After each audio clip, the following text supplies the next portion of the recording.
Good evening, everybody, and welcome back to Her Story TV and the Her Story podcast. This is Getrude and I here in beautiful Melbourne, Australia. This is a special show that we have created in response to an incident that has happened in Zimbabwe in these last couple of weeks. The United Nations is urging Zimbabwe to stop child marriage. A young 14-year-old little girl died at childbirth with no healthcare facilities. She died in a community that is a religious sect that doesn't believe in science. And we are a group of women from Zimbabwe, activists getting together to shed a light on this issue. I thank the women who joined me yesterday. Thank you so much for your contributions. And today I am blessed to have my sister Deborah and Kathleen coming from the UK to weigh in on this issue. And let's have a conversation, girls. How are we going to end this? We'll start with you, Deborah. Hi, thank you so much for letting me come in and give you my 2 cents. I think child abuse starts from family. I think as families, we need to stop protecting abusers. Families in Zimbabwe and most cultural families, they don't talk about it because we don't believe in airing our dirty laundry in public. Yeah. So when a child is abused, it's kept quiet. Also because it's shaming. What will the community say? Yeah. And we can't really let uncle, we can't really let brother go to jail.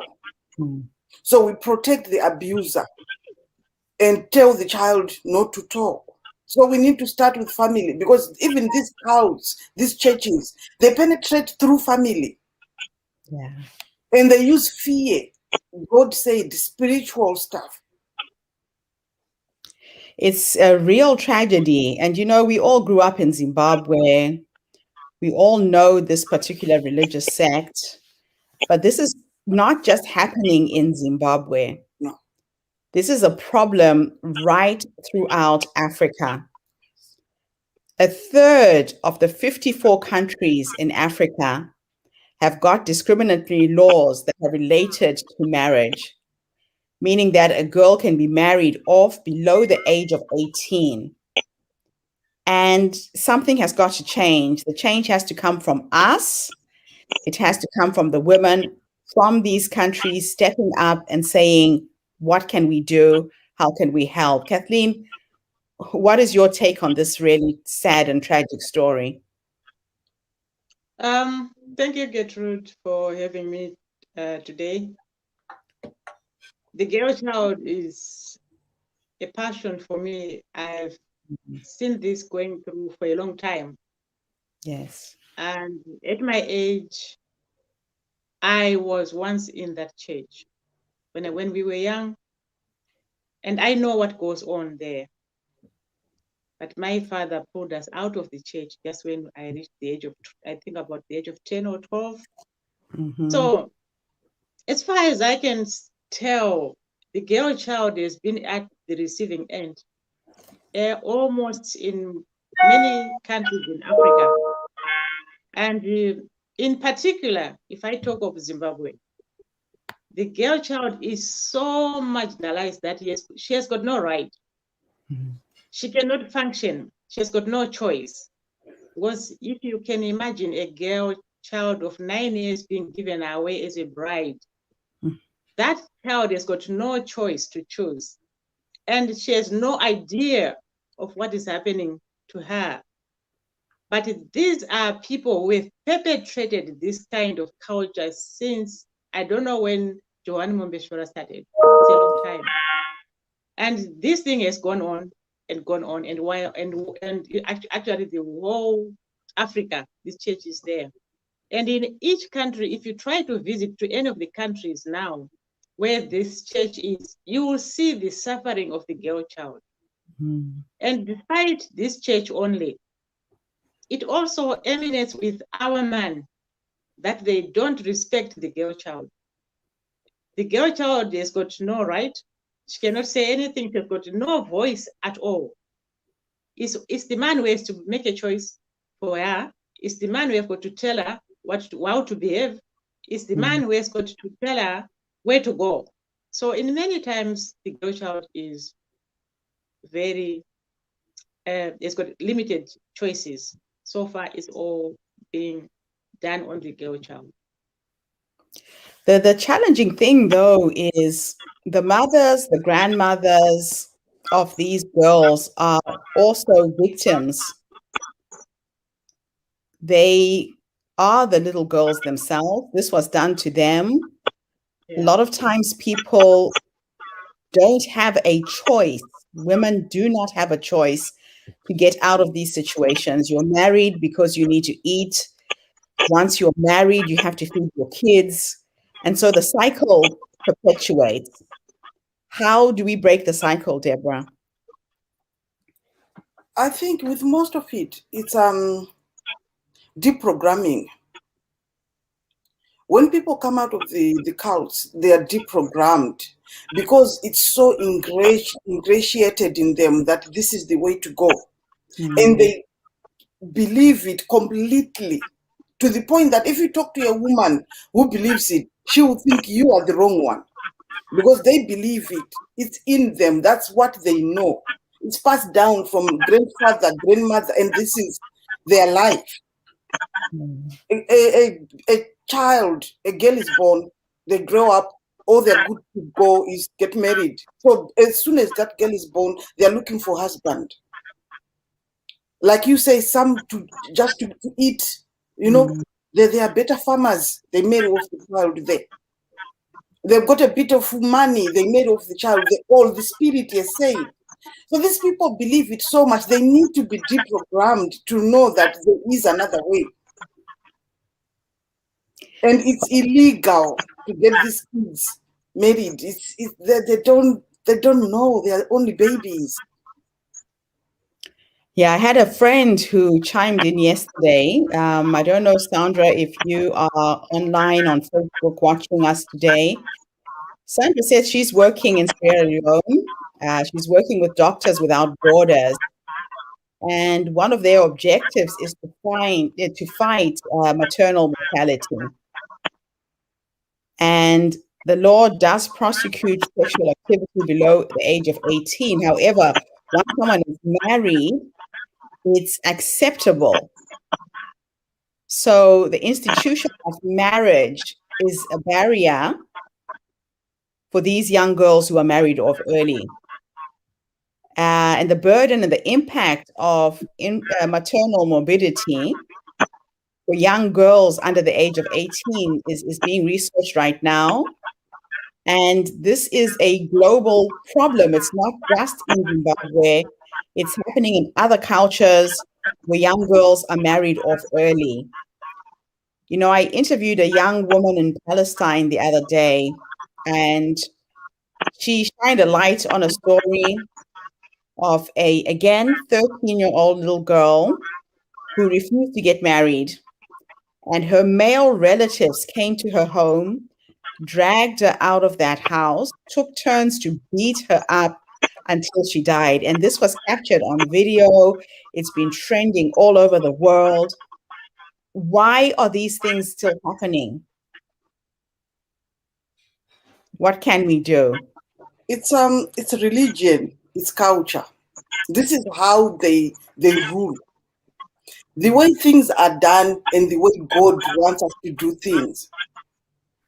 This is how we listen. If it's been done for thousands of years, who am I to question that? If God says that, who am I to question that? Because it's written in the book. Look, it's in the Bible, it's in the Quran. Look at it. And when it's written in the book, we don't question. Yeah. Because if your own family, that's why I said it starts with the family. If your own family is beating you up for refusing, who is going to protect you? And where do you run, Kathleen? Where do you go? It's unfortunate that when you look at the laws of countries, you will see that there is very much laws that pertain to the girl child that she must follow. And in many times, even if the girl child becomes a leader of a country, she actually receives this macho from man that they do not want a woman there, because they've been programmed to think a man only is the one who can be a leader. But when I look into the world closely, the girl child is the mother of the universe. Every man was born a woman. So for that reason, the woman should be given a proper place to say she has got a right just as good as a boy. They must all be accountable to their family. But when it comes to families now, especially if I talk of Zimbabwe, the girl child used not to have any inheritance from his father because he's a girl child. She gets married and she goes to the other family where she's married. Still, if the husband dies, she has got no inheritance there. Meanwhile, she has been, the husband had paid a dowry. And because of the dowry, she's like a slave in the family that she goes to. And she has got no voice. And this it has gone on for ages, and now it's becoming a pandemic as well. So much that the girl child is now being sold at thousands. And now they start on a level of a credit card, because the husband probably went to a credit card bank and then used the credit card to pay for the dowry. Now, where do we start from? I think we have to start from where the laws are being done and presented in parliaments, so that a voice of the girl child should be heard internationally, so that the girl child can live harmoniously with a boy child. Because if you see a government minister telling you that the women should dress like this, or the woman should be like this, or the woman cannot drive a car, the woman can, it's like, if you look at it, the whole scenario is like, it's the girl child should do this. Where are we putting the man? What does he do? What is his role as a man in the family, or in his real life with a wife? Does he live harmoniously? Does he respect his wife? Does he even recognize that a woman has got equal rights like him? And why is the law very much aggressive on the girl child? That's something that really surprises me. Ruth, thank you for joining us there from Zimbabwe. It's really good to see you again on the show. You are there in Zim. What is the atmosphere on the ground? How are women reacting and responding to this? And how can we, from the outside, be a support? Thank you, Getrude. Good morning, everyone. Hello, ladies. So the atmosphere amongst the women has been, we've talked enough, we've done enough talking. Now we need to act. So there is a need for action. We have gone to the government as activist groups. That's what the women are saying, and the government is not giving us the audience that we need. We need to act.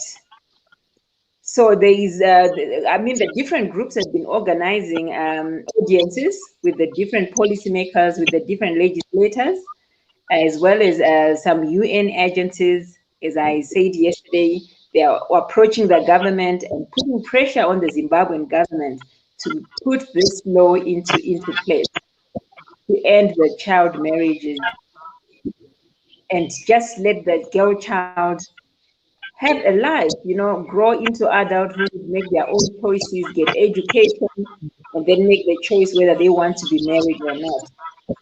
So the atmosphere, the women, we are hurting, we are in pain, we are in shock, that this is still happening in 2021, because this issue has been on the tables for a long time, and the government just keeps pushing it back to the end of the shelf.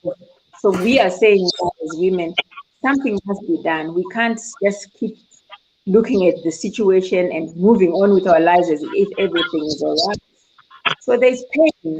Women are hurting. We are pained and just in shock over the loss of this young child's memory. Yeah. So, but let's address some of the root causes of these issues. You know, we are the lucky ones. We were fortunate enough. Our parents gave us an education. Now, when a woman is educated, she can get a job, she is economically empowered, she can take care of herself. But we all know that the reality for most people in the world, and especially in Africa, that's not the case. Education is the deal breaker that allows you, that gives you that freedom. So at what level do we make this a mandate that girls need to get an education? Who are we supposed to be appealing to stop this? Because really, in any Western country, a child at the age of 14 should be in school. It's illegal to have them at home. And yet here we are in Africa marrying off our daughters at such a young age. How can we address that? Any of you can chime in.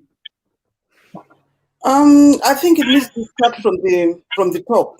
The government needs to really be strong on enforcing education, because here in the UK, if my child doesn't turn up in school, the school will ring me. The school will call me. And at some point, I think they were taking parents to court. Yes. If my child doesn't go to school, I am responsible. They take me to court. I don't know if that's still going on now. But why is it in Africa? We are even destroying the schools. There's no schools.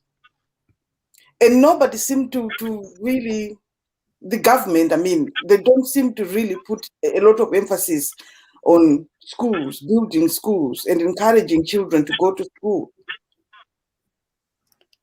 Yeah, and that's the tragedy. That is definitely the tragedy. You know, in New Zealand, when you drop off your child for school in the morning, if they do the roster and there's any child missing and the parent hasn't called to say the child isn't coming to school, immediately you get a phone call.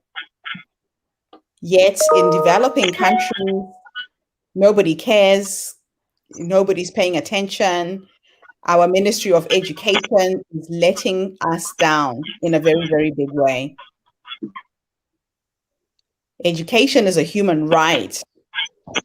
Every child under the age of 18 should be going to school. You know, if that could be addressed at that level, I think a lot of these issues would not be there. But as we know, it's expensive. Most families can't even afford the $5 a month to send their child to school for a term in rural parts of Zimbabwe. Kathleen, what's your take on that? This has been my worry that our government is not building schools. We've been in power now for over 40 years. They never built a new school. All they've done is to destroy even the old buildings, the old school. So the children, if we do see videos of children sitting under a tree where there was a school earlier, and the building is no longer there. We are seeing children on the streets of Harare, and almost on all towns. They are in the streets making drugs and sniffing something like a drug, which is a drug. And someone is supplying that to them. The authorities are not even taking care of that situation. So as mothers, I was with the mind of thinking, okay, let's say if we start looking at children and sending them to school or building a school, sometimes we are not even given that chance of saying we want to build a school. They will make sure that you don't build that school, because what they want is they want to keep the status quo. We've had a lot of people who would go to Zimbabwe, they want to do something, you have to pay a minister so much money, which is corruption. Yeah. So the development is not going to be there as much as we would want it to be, because we want that development and we wanted it yesterday. So now that we cannot proceed doing that, we, like what I was listening to Dr. Trent Tererai, when she was talking about the girl child, I understood her when she said we can pull up resources to get a few children to school, because I tell you what, it's a drop in the ocean of educating a girl child or a child in Zimbabwe. Many children, they've stayed away from school because they cannot afford. But it's the beginning. I would want to think it's the beginning of us leaving something, a foundation where those who are helped to be educated, they can now take the baton and take it further to other children, in my opinion. Because as it is, we have a long way to go. We are going to die before we even achieve any meaningful development in our children as mothers. We are at pains to understand why a government cannot recognize that the children need to go to school. It's really but in saying that, I think there is hope. I think we will see it in our lifetime if enough of us step up and take action. Dr. Tererai Trent has started this initiative to pass on the baton, and it's really us that she's appealing to. Women of Zimbabwean descent who are scattered in the diaspora somewhere. And basically what she's saying is, you got an education, see if you can pull up another young girl, another young woman, and make sure that she stays in school. I think it is our responsibility as Zimbabwean women to go back home and do whatever we can. I was talking to Deborah earlier. When we were growing up in Zimbabwe, we know that our grandmothers, our mothers would band together and they will come to your fields today, Maricho, Kathleen, and we will help you in your garden, in your fields. Tomorrow we go to Deborah's house. The next day you come to my house. This is what Dr. Tererai Trent is trying to do. I think we need to start collaborating.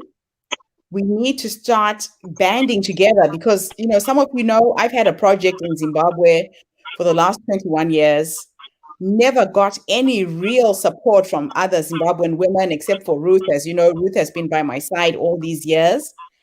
But imagine the power we would have if we came together and we all focused on one thing and had laser focus on that, got it going. Then we go to the next thing, get it going, and the next thing. Our strength really lies in our numbers, in us collaborating, working together, and shining a light on all of the projects that have been initiated already. I'm really excited that we're partnering with Dr. Tererai Trent on this initiative. And so I want to appeal to all of our friends. You guys are living in the UK. I'm here in New Zealand, Australia. There are people who want to support us. There are other women from other countries who are excited about the work that we're doing and will get behind us. Educators who have a passion for education will get behind these initiatives and this effort. Deborah, I think you want to jump in there and say something. I like what Catherine said about red tape. I went to a village school to do my, that's where I did my primary school, my primary education. That school is now falling apart. When I went home in 2016, I saw the school, and I actually gave a lift to a little girl who was going to the next town, Marondera. And she said, when I grow up, I want to be a scientist. But we don't have a lab at the school, so we just read about science. We don't do the practicals. So I approached the chief, the elders, and I said, well, I want to build the school. I want to build this school. I want to build the second. It's got a secondary school as well. I want to put labs. I want to put libraries, everything top notch. Mm-hmm. And I came back and I rallied my business friends, and they said, yeah, let's build. It's your school. Let's do that. And they were so happy to do that. And then we met with red tape. The chief said, no, you can't do that. We need to talk to the minister. We need to go to this person. We need to do this. Until now, those kids are still learning. That school, it doesn't have a roof. So when it's raining, they're sitting in the rain because they won't let us build the school. The money is there. The people are waiting to say, let's go. But the red tape is preventing that happening. And we've got children like that little girl I gave lift to who was so eager, who wants to be something. But because we've got rules and laws and red tape and all this, we are preventing ourselves from progressing. I think the way around the red tape, and I'm just going to share what I was able to do. Fortunately, our local chief was very, very supportive of our efforts. He got behind everything we were doing. And in approaching the traditional leaders of a community like the chiefs, I learned that I had to lead from behind. You know, I told myself I will do whatever it takes for me to make this project a success. And that meant that I wasn't even visible in what was happening. I would put my chief in front of me. He would call the meetings. He would coordinate with the community. And my job was just to facilitate from the background until the community had embraced and accepted the project as well. And then the community started driving it. So sometimes we have to lead from behind. We know the challenges that we have as African women. We know the patriarchal communities or societies we grew up in. It was difficult for me to do that, but it became a very successful project because he was beating his chest, you know, going around the village, how successful his school was. Mazibisa Primary School is so well known now because of this chief. So maybe sometimes we have to take a step back and do things a little bit differently. I wish he would do that because I'll give him the money to build. As long as the school is built, I don't even want my name on it at all. I just want the school built. But he won't. He won't do it. He wants them. He said he's got a committee that's going to build. And it's been now 5 years. I don't mind giving them the money to do it. I don't want my name anywhere. I won't lead anything. I just want that school built because I know one child will benefit. Kathleen, what is the solution? Because I was saying, when you look at it, countries used to say Zimbabwe is the country where people are more educated. But when we look at it now, the Zimbabweans, there are more illiterate people in Zimbabwe right now after 40 years. Because if they were in any position where the government promoted education in Zimbabwe right now, it could be very much a step ahead. But instead, it's actually in a reverse gear, where children are now not able to read or write their names, which was something that we used to dread even during our times, that not going to school was something that really a child looks forward to. because that's where the children's life starts from. But now that we have been drawn that far backwards, you realize that even those grandmas who were married as young as 9 as well, that trend is going to keep on going, and it will develop into an abscess where it's not going to be controllable anymore.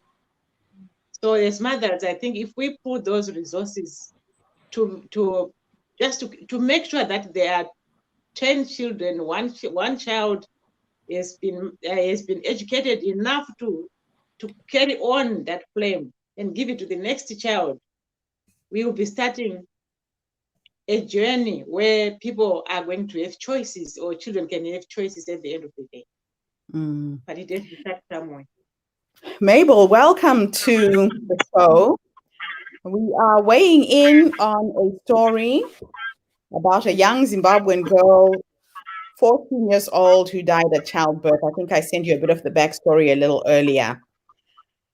We are trying to get as many Zimbabwean women together. We are going to be collaborating with Dr. Caroline Trent to find a way that we can change the way things are done in Zimbabwe. We can stop child marriage.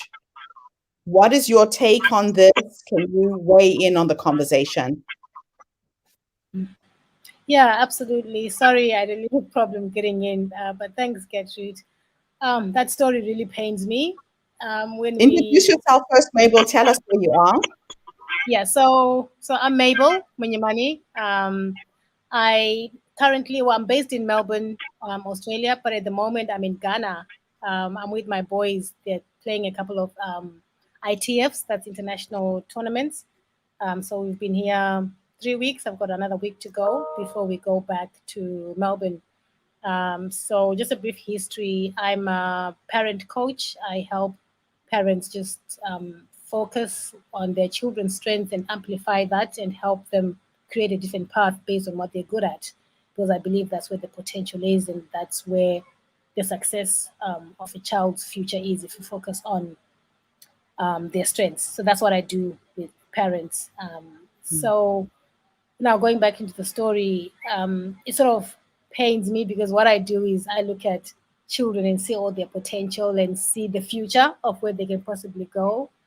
And we're at a position where other kids can't even dream. You know, they've got a totally different trajectory. I mean, when I read about that 14-year-old, my son is 13 and my older son is 15. So this girl is just in between. And I'm thinking she's had sex and she's pregnant. And I'm thinking it's such a totally different life for those kids. And it pains me because that childhood's life is gone. A child is about having fun and discovering what they're good at. That's my message, trying to create the life. But what life can she create? And then now, you know, she's not there anymore. It's like, it sort of makes me put my stuff at the back burner because there's a bigger cause. For me, it's just, I think back in Zimbabwe and for a lot of kids, it's just about survival right now. And that shouldn't be a child's priority, you know. And I understand a lot of it is based on poverty and religion. But we have to change the trajectory of children's lives. That's meant to die at 14. You know, that child's life is taken.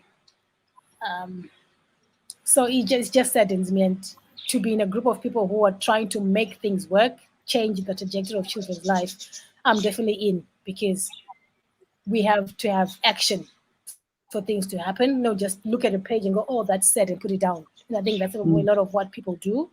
They say, oh, sad story, then put it down. But to be in a group of people with you, Gertrude, actually brainstorming and saying, what can we do? I'm extremely excited, because honored to be part of that, because things have to change. A child's life should not be survival. A child's life is about thriving. And some kids are not even having that. So it just makes me feel really, really sad, because I'm at the other end where I'm amplifying my kids' lives, but other kids are just barely even surviving. So yeah. Thank you, Mabel.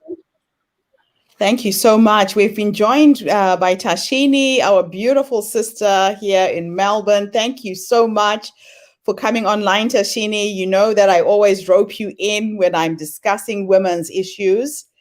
The story of discussion is a young Zimbabwean girl, 14 years old, died at childbirth. We're talking about ending child marriage in Zimbabwe. We're trying to get a group of women from Zimbabwe, from all over the world, to come on board and support us so we can get the government to change and end the marrying off of young girls at the age, under the age of 18. Introduce yourself, Tashini. Tell us where you're from. Tell us a little bit about your passion around women's issues. And if you could weigh in on this conversation, that would be great as well. Sure. Thank you for sharing. So I'm a traditional Chinese medicine doctor, and I definitely work around women's health, fertility, gynecological issues, menstrual cycle, especially around education around this as well, but also helping heal that area of the womb as well, from a science perspective, but also from a spiritual place as well. And even for me, like, you know, I'm getting there with my book, but with Awaken and Heal Your Womb, I'm also trying to see if we can do, like, create sort of period packs for young girls as well, to be able to use reusable undies, and education on sort of your reproductive organs and all of that kind of stuff. But yeah, it's a very interesting topic, what you're actually talking about. And it's, yeah, it hits home. I mean, this is definitely something that's horrific. And it's a very sensitive subject that I think definitely needs to have more exposure as well, and, you know, different ways of how to help these girls. So I'm just kind of listening as to how you would go about kind of helping, you know, these young girls, how to do that, you know. I think the idea right now is to get behind one specific cause and enroll as many women behind it as we can, so that we can work in a collaborative space. Because I think our strength and our power as women lies in our numbers. Instead of one person trying to tackle this problem on their own, we can use the internet. We can put a lot of pressure on our government to bring about the change that we want to see in the world for the future of women, not just in Africa, but globally. So let's just go around the room and let's just brainstorm some solutions. Deborah.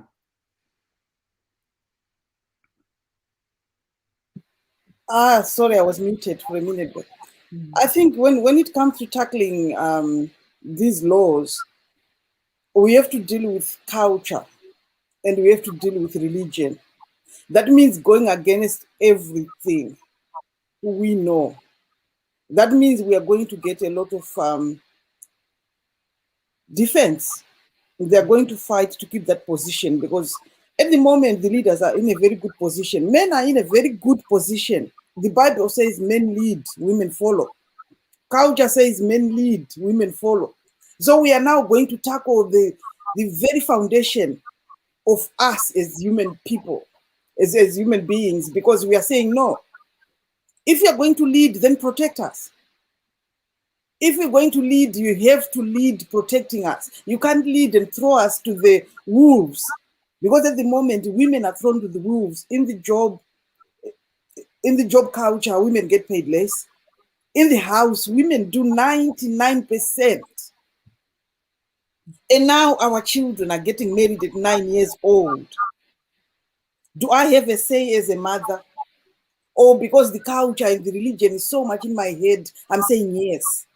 We see it in Muslim culture. These children are married off, and if they say no, even the mother is there beating up the child as well, because you have let us as a family down. Where is my say? So what we are tackling now is huge, because we are saying no to culture, we're saying no to religion. Some things have got to change at some point. Thank you, Deborah. Kathleen, solutions. Unmute yourself, my dear, before you start talking. Kathleen, unmute.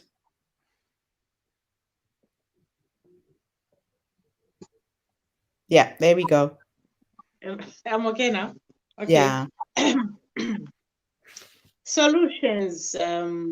I think we have a huge task in our hands at the moment, because like what Deborah says, we have got a very huge front to push, which has been like a wall where we cannot penetrate, because of one thing for sure is the culture, which is binding a lot of us, because a woman is told to sit on this corner and blah, blah, blah. But definitely, as women, as mothers, I don't want to think that wall cannot fall one day. It will fall. As long as we keep fighting for our rights to survive, for our children to survive. Because what we are fighting for here is our children that we actually carried in this womb for 9 months, went to labor, and got that child. So that pain of a mother, it has to surface now, to continue fighting for our children's rights of education, rights of life, rights of choice. The child should have that right in the future, not to keep the children under key and lock because of cultures, laws, and religions. No. We need to start fighting now. Either we need to start pulling our resources. I think if we look at women, we are the most people who work a lot, and we have a few resources that we can, if we drop a penny each, we will build something in Zimbabwe that would be amazing, which we can manage to do as mothers, as long as those in authority allow us to do that way. I like what you said, Kathleen, that there is a wall. The Berlin Wall came down. And I think this is time that we chip away at this wall from all four corners of the globe, encouraging our sisters from other countries to help us chip away at that wall as well. You know, this conversation that we're having is being broadcast on E360 TV. They have a viewership of anywhere from 300 to 500,000 views per month. 54% of their viewers are women. So imagine if we could gain a critical mass, 10,000 women, 100,000 women. So please share this video with 10 of your friends. If we do it and we start off with 100 women and they tell 10 friends, we'll scale to 1,000. Who tell 10 friends, it's now 10,000. Who tell 10 friends, it's 100,000. Who tell 10 friends, it's 1 million.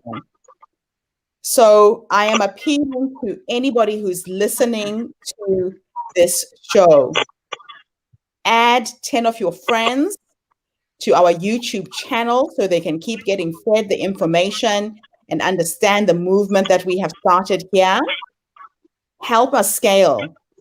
Join us, please. Mabel, solutions.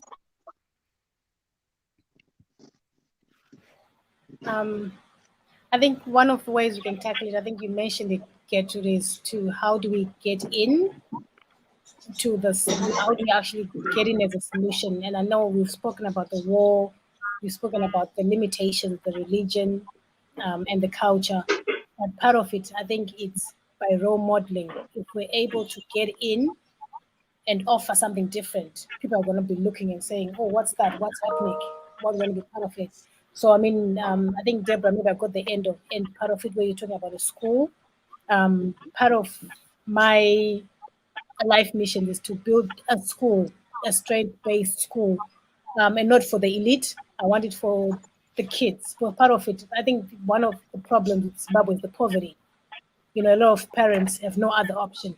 So we can talk about culture, we can talk about religion, but part of it is the poverty. If they had another option, I think they'll do things otherwise. So I think if we came in at that angle, provide another service that gives parents in Zimbabwe, that gives that mother, so that she doesn't have to say yes to this option because there's another option. And then I think we can begin to change at that level. So I'm in for providing another service. So if it looks like a school, or if it looks like a home, a refuge home for young kids or for young moms who've got these kids. I don't know what it should look like, but if we actually go into the mission field and offer an alternative to the early marriage, an alternative to poverty, I can't afford this, but there's this service that's providing schooling and accommodation and resources for my daughter, then I don't have to take this one. So I think just providing another option is the way to go forward. Thank you, Mabel. Tashini and Ruth, I'll come back to you in a second. Oh, I was hoping to get Lisa Tino to say something. I think she dropped off. We've now got Bee and Jude. Do you guys want to weigh in on the conversation? Introduce yourselves. Tell us where you're coming in from. What is your take on this subject? And unmute yourselves before you start talking. Jude, you can start, and then Bee.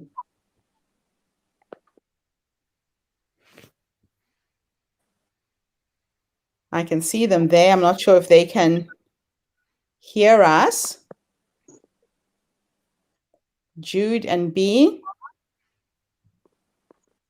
While we wait for them, Tashini, weigh in with your solutions, please. Yeah, I mean, I definitely agree with Mabel with what you were saying, that just being able to give them other sort of support services is really, really crucial. I definitely think there needs to be better education as well. I think I talk a lot around this with schools and just young girls and mothers already around doing like interactive workshops on strengthening the womb energy, because, with everything that we're trying to shift right now, with everything that we're talking about and collaboration and coming together, it's really about the feminine energy, which is actually the womb energy. It's the strongest energy. So if we can actually enhance the energy of all of our wombs collectively coming together, then when we're also increasing the energetic frequency to be able to make a bigger impact with what we're doing as well. But I think education around the womb to our young girls, to our mothers, to really understand their bodies as well is going to be really important, to have other shifts happening so that we can actually start to break down the patriarchy as well in the system. So this is definitely something that I talk about, and so doing it from another way instead of always pushing. We're like pushing, creating, like we're trying to push against the grain, when we can actually pull it into our field a little bit better. So how do we use energy to actually pull what we're trying to create? So seeing the big picture first and then planting the seeds of how we're going to get that happening. Thank you. Jude, do you want to weigh in here? And then Ruth. I might be pronouncing your name wrong. Okay, Ruth, you want to jump in? Yes, sure. Thank you, Gertrude.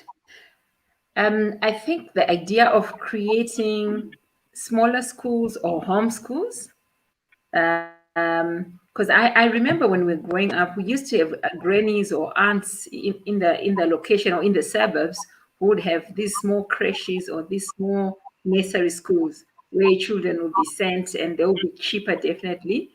May not have all the infrastructure that a school should have, but maybe we really don't need the infrastructure in terms of having a block of classrooms, a block of toilets. What we just need is space, books, and a teacher to just teach the girls and to take them into a different realm, as it were, in terms of the thinking capacity, the ability to dream, and just to see their future in a different way.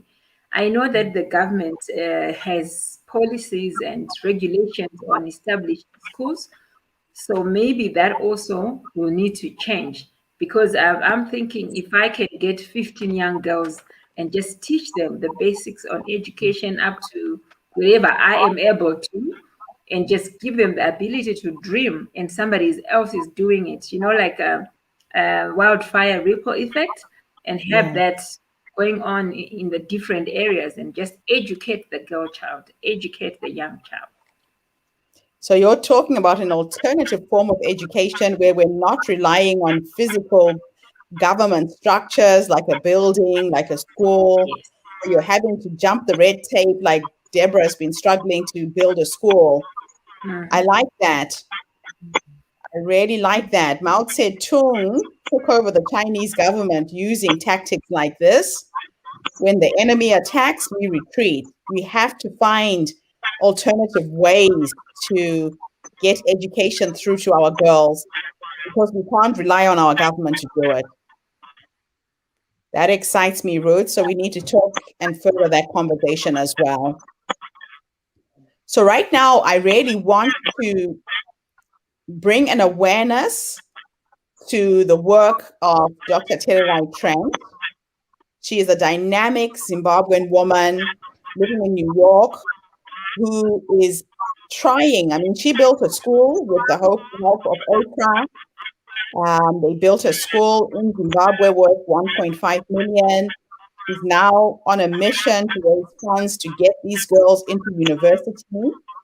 Like I said, if we get behind one person who is spearheading, who's leading, and we lift her and we support her, the ripple effect will trickle down to all of our efforts. Instead of you, Deborah, trying to do it on your own in your village, I'm trying to do it on my own in mine. Let's find an alternative way to do this and get behind one particular cause, see how we can make that cause grow and go from there. So we've been joined by Nom. Nom, if you want to weigh in on this conversation, unmute yourself, introduce yourself, tell us where you are. And I think Jude has dropped off again. So Nom, if you want to jump in here, you're welcome to contribute to the conversation. It looks like people are struggling with their connections. We've also got an Emmanuel in the background and she's failing to connect. Same thing with Jude. So we have about 7 minutes to go, ladies, before we end this show.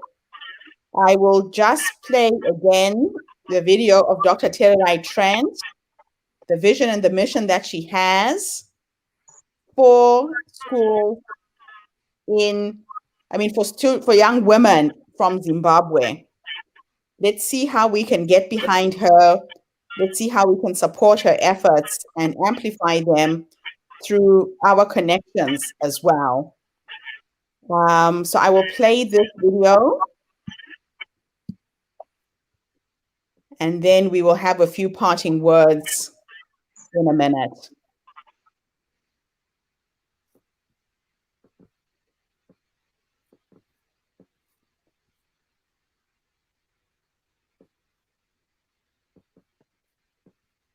The sound is not coming through, right? It's not. Okay, so something's gone wrong.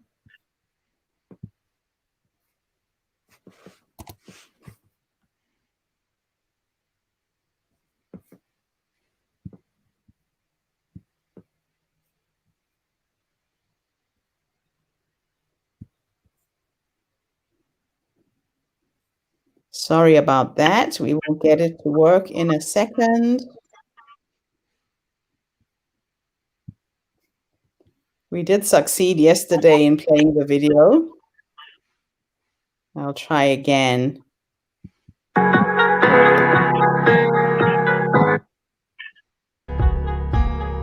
you hear it now? Okay.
No, we have failed. Okay.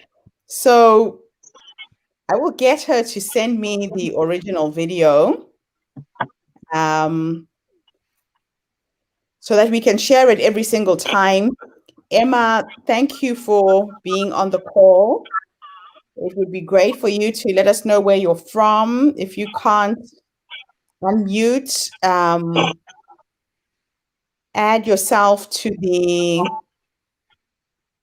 just type in the chat and let us know where you're from, Emma. I can see you there, but I can't seem to add you to the call. So ladies, we'll call it a night. Thank you for coming online. Thank you for sharing. Thank you for being with us today. We're going to be doing this every single day. So please appeal to any friends, any women that you know. I will email out the link so that you can join us same time every evening as we further this discussion.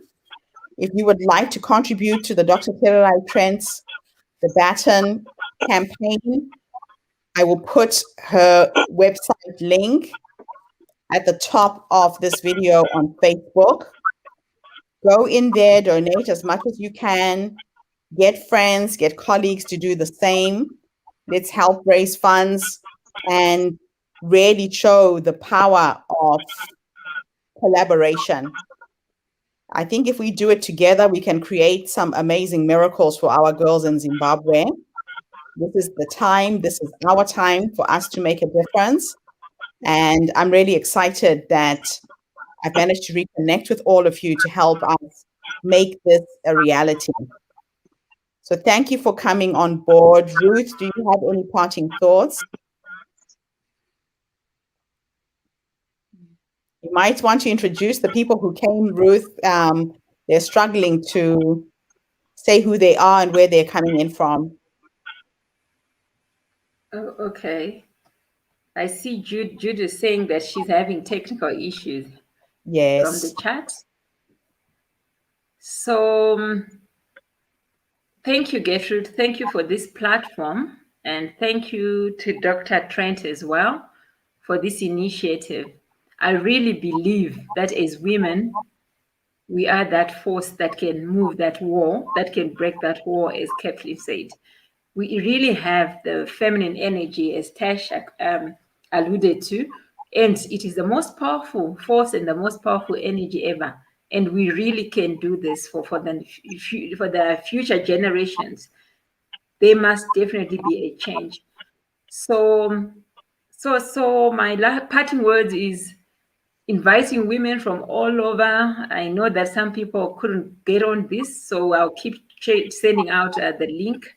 If we could have the link today before you go to sleep, Gertrude, then we can share the different networks so that tomorrow, are we having another session tomorrow or on the next session with more women?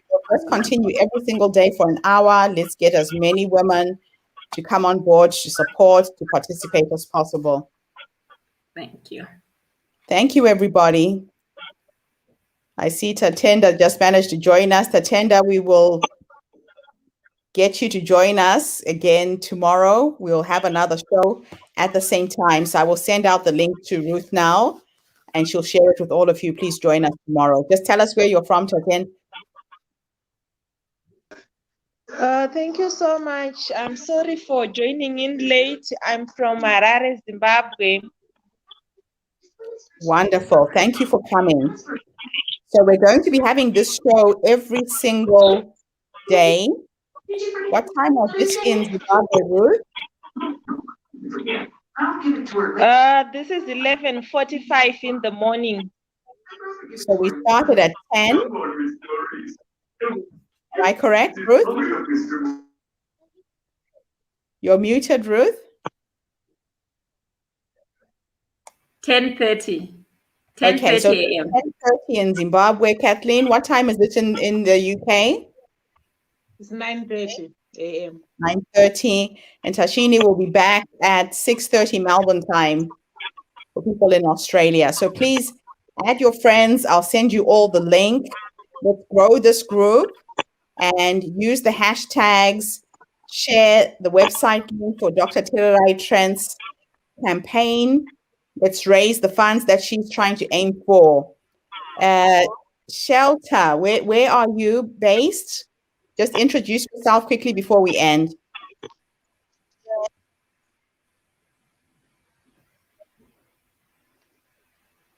Shelter, if you can't say anything, put some comments in the chat so we know who you are. But thank you, ladies. We'll end the show. It was an absolute privilege to meet you all. Let's keep this going. Let's gain the momentum. Bring 10 people to the next one. If they can't get into the main meeting, there'll be 2 links. The people who get in first will be on video. The rest can be online, watching this on YouTube, watching this on Facebook. But they can contribute with comments and questions on Facebook. So we're limited, I think, to 10 people on screen. And then if you don't get in on screen, you can watch this on Facebook and contribute from there as well.